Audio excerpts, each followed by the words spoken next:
सामाजिक और राजनीतिक कार्यकर्ता तीस्ता सीतलवाड़ की जमानत याचिका का विरोध करते हुए गुजरात की एक एसआईटी ने कहा है कि वो एक बड़ी साजिश का हिस्सा थी। एसआईटी की तरफ से कहा गया कि कांग्रेस के दिवंगत नेता अहमद पटेल के कहने पर तीस्ता सीतलवाड़ साल 2002 गुजरात दंगों के बाद राज्य सरकार को गिराने की साजिश का हिस्सा बनी थी। कोर्ट में दाखिल एफिडेविट में एसआईटी ने कहा, तीस्ता सीतलवाड़ का उद्देश्य एक चुनी हुई सरकार को गिराना या अस्थिर करना था। निर्दोष लोगों को फंसाने के लिए तीस्ता ने विपक्षी राजनीतिक पार्टी से पैसे और दूसरे फायदे लिए। एसआईटी की तरफ से यह एफिडेविट 15 जुलाई को अहमदाबाद के एक सेशन कोर्ट में दाखिल किया गया। इस एफिडेविट में कहा गया कि अहमद पटेल के कहने पर यह पूरी साजिश की गई और उनके ही कहने पर तीस्ता को दंगों के बाद 30 लाख रुपए मिले।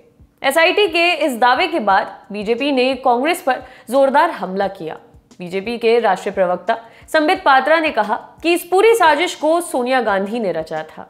एक प्रेस कॉन्फ्रेंस में पात्रा ने कहा कि गुजरात दंगे साल 2002 में जिस तरह से नरेंद्र मोदी को अपमानित करने की कोशिश की गई, परत दर परत उसकी सच्चाई सामने आ रही है।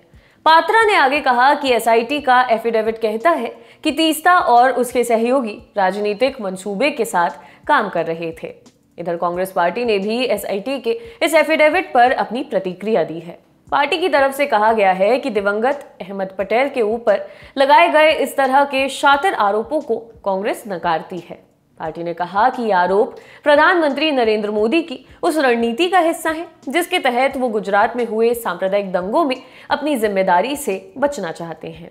कांग्रेस ने कहा कि तत्कालीन प्रधानमंत्री अटल बिहारी वाजपेयी ने तब गुजरात के मुख्यमंत्री को राजधर्म की याद दिलाई थी। पार्टी ने यह भी कहा कि एसआईटी अपने राजनीतिक मालिकों के इशारों पर नाच रही है। एसआईटी के इन आरोपों पर दिवंगत अहमद पटेल की बेटी मुमताज पटेल ने भी प्रतिक्रिया दी है। उन्होंने कहा कि विपक्ष को बदनाम करने की साजिश रची जा रही है। मुमताज ने कहा कि आखिर उनके पिता के जीवित रहते हुए उनके ऊपर मुकदमा क्यों नहीं चलाया गया। मुमताज ने यह भी कहा कि कॉन्स्पिरेसी थ्योरी में अहमद पटेल का नाम घसीटकर उन्होंने गुजरात चुनाव के लिए कैंपेन शुरू कर दिया है।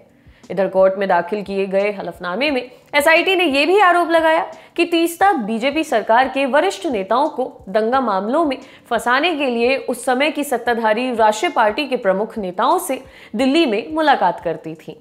हलफनामे में एक गवाह के हवाले से कहा गया कि सीतलवाड़ ने साल 2006 में कांग्रेस के एक नेता से पूछा था कि आखिर पार्टी उन्हें राज्यसभा में क्यों नहीं भेज रही है।